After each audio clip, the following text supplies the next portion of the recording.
यही केजरीवाल कहते थे कि हम जो है धर्म को बिल्कुल भी राजनीति में नहीं घुसाते हैं, हमारी राजनीति विकास के एजेंडे पर चलती है। इन्हीं का बयान था कि मंदिर और मस्जिद का राजनीति से कोई लेना देना ही नहीं है, हम विकास की बात करते हैं। खुली सांप्रदायिकता से ज्यादा छुपा हुआ धार्मिक छुपी हुई जो पाखंडी धर्मनिरपेक्षता है वो ज्यादा खतरनाक है।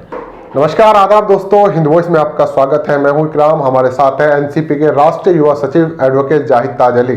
कई बार आप इन्हें हमारे प्रोग्राम में देख चुके हैं। आए दिन कोई मुद्दा आता है तो उनसे बात करते हैं। अभी हाल फिलहाल दिल्ली सरकार यानी कि केजरीवाल सरकार का एक बजट आया है। चलिए, बजट तो एक अलग चीज है, लेकिन उस बजट के दौरान, सत्र के दौरान जब चल रहा था तो केजरीवाल जी खड़े हुए और उन्होंने कहा दिल्ली के सभी बुजुर्गों को अयोध्या में जो राम मंदिर बन रहा है उसका फ्री दर्शन कराएंगे। बस इसी बात को लेकर सोशल मीडिया पे उठरोल होने लगे कि एक तरफ आपने तबलीगी जमात को बदनाम करने में कोई कसर नहीं छोड़ी, उनके लोगों की अलग से संख्या बताई।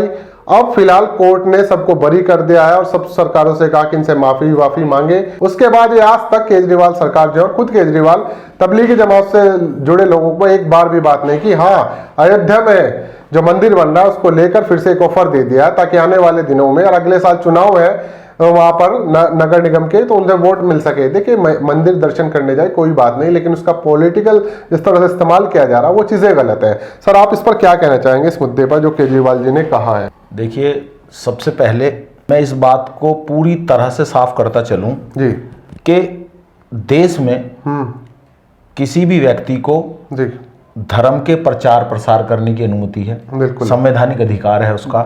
यदि किसी मुसलमान को नमाज पढ़ने का पूरा अधिकार है तो इस पे कोई आपत्ति नहीं है। तो किसी भी हिंदू समुदाय से आने वाले व्यक्ति को कहीं भी किसी भी भगवान या किसी भी देवता के मंदिर में जाने का पूर्ण अधिकार है। बिल्कुल ठीक है। इस देश की, हमारे की डाइवर्सिटी की सबसे बड़ी खूबसूरती ये है कि यहाँ पर जो है सब लोगों को अपने अपने पंथ, अपने अपने संप्रदाय, अपने अपने धर्मों के अनुसार अपने अपने आराध्य को मानने की स्वतंत्रता है। बिल्कुल, इसमें कहीं तक कोई विवाद मैं मानता हूं कि होना ही नहीं चाहिए किसी भी तरह का। कोई कितना भी अपने धर्म के प्रति, अपनी आस्थाओं के प्रति, अपने मतों के प्रति, अपनी पूजा पद्धति के प्रति कितना भी कट्टर हो, इसमें कोई दो राय नहीं है। पूजा पद्धति के प्रति अपनी, लेकिन जब आप उसी पूजा पद्धति, उसी धर्म को आप अपने निजी फायदे के लिए, आप अपने राजनीतिक, सामाजिक और आर्थिक लाभ के लिए जब आप उसका माइलेज लेते हैं, जब आप जो है एक पाखंड और आडंबर की दुकान खोल लेते हैं, तब इस पर आपत्ति होना लाजमी है। बिल्कुल।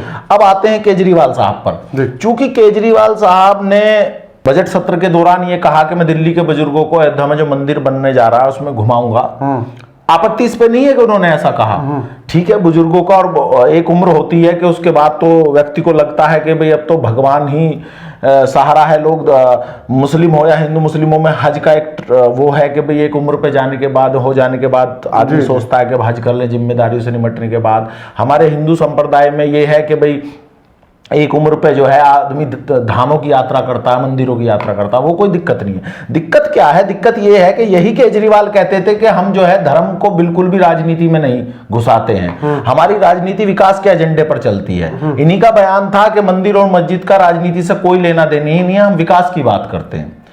यही केजरीवाल है जिसके छोटे रिचार्ज हैं, जिसके छोटे रिचार्ज हैं, जब वो इस तरह की बात करती है तो ये एक समुदाय विशेष का वोट लेने के लिए उस पर आरोप लगाते हैं और खुद उसी परिपाटी पर चल रहे हैं। आप देखिए, मरकज का मामला हुआ, केजरीवाल साहब ने निजी पर्सनली जैसे कोरोना इनको कर दिया। अच्छा, ऐसा लगा कि जैसे जो है जमात ने प्लान बना के इनको कोरोना किया है।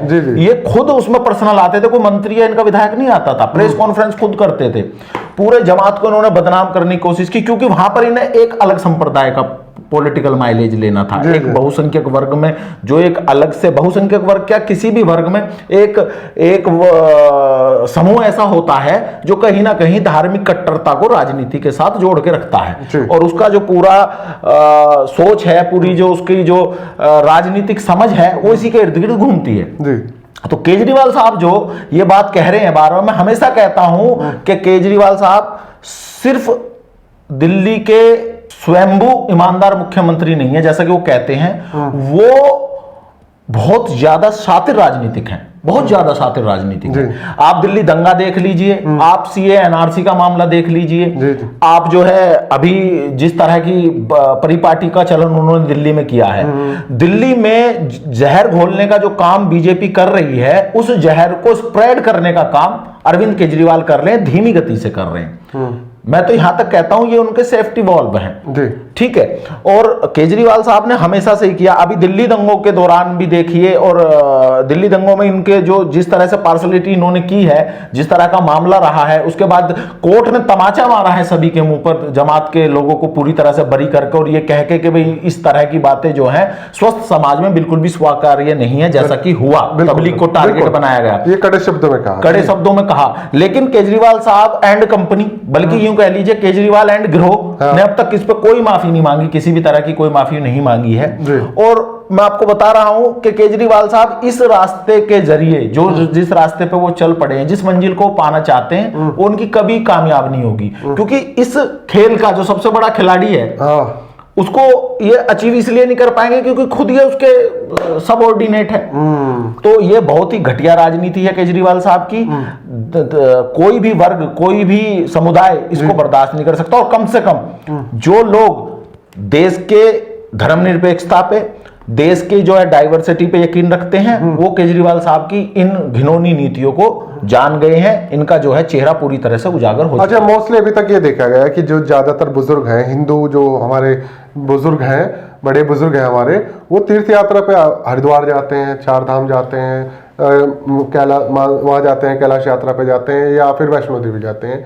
अभी मंदिर बना नहीं तो राम मंदिर को स्पेशली आगे रख नहीं, उसमें सीधा सीधा आप देखिए, अभी जो इन्हें मुंह की खानी पड़ी एक सीट पर मुस्लिम बहुल क्षेत्र चुनाव चौहान बांगर में, जिस तरह से जमानत जब्त होगी इनके और उस व्यक्ति की होगी जो विधायक रहा है इनकी पार्टी का उस क्षेत्र से, तो हुआ क्या है कि अभी अगले साल एमसीडी के चुनाव हैं दिल्ली में। तो ये क्या है, ये उसका अभी तो वहां पर शुरुआत है, लगभग 2 साल लगे, 3 साल लगे, लेकिन उससे पहले इस तरह का बयान देना सीधी सीधी बात है। पॉलिटिकल माइलेज चाहते हैं एक वर्ग विशेष में अपना, जो कि मैं आपको बता रहा हूं, खुली सांप्रदायिकता से ज्यादा छुपा हुआ धार्मिक छुपी हुई जो पाखंडी धर्मनिरपेक्षता है वो ज्यादा खतरनाक है। और इसका सबसे ज्यादा नुकसान देश का जो किया है वो पाखंडी और फर्जी धर्मनिरपेक्षता ने किया है। इस बात से मैं सहमत हूं। अगर आप हैं, देखिए क्या है, अगर आपको पूरी तरह से एजेंडा, जब आप दिल्ली में जो है लैंडस्लाइड मेजोरिटी के साथ आपने 2 बार सरकार बनाई, तब तो आपने कभी धर्म की राजनीति की नहीं। तो इसका मतलब यह है कि केजरीवाल को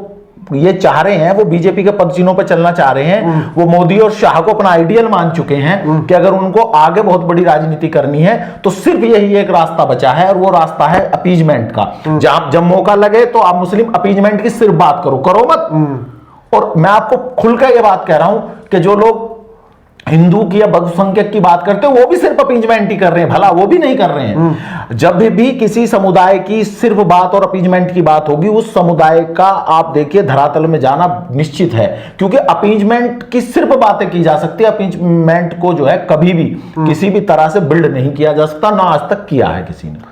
अच्छा, जैसे ये इन्होंने ये सीट पे चुने हार का सामना करना पड़ा, उसके बाद भी तकलीफी जमात को लेकर इनका अभी तक रुख नहीं बदला जरा सा भी, ना इन्होंने इस पे जो मरकज था उसके ताले खुलवाए हैं।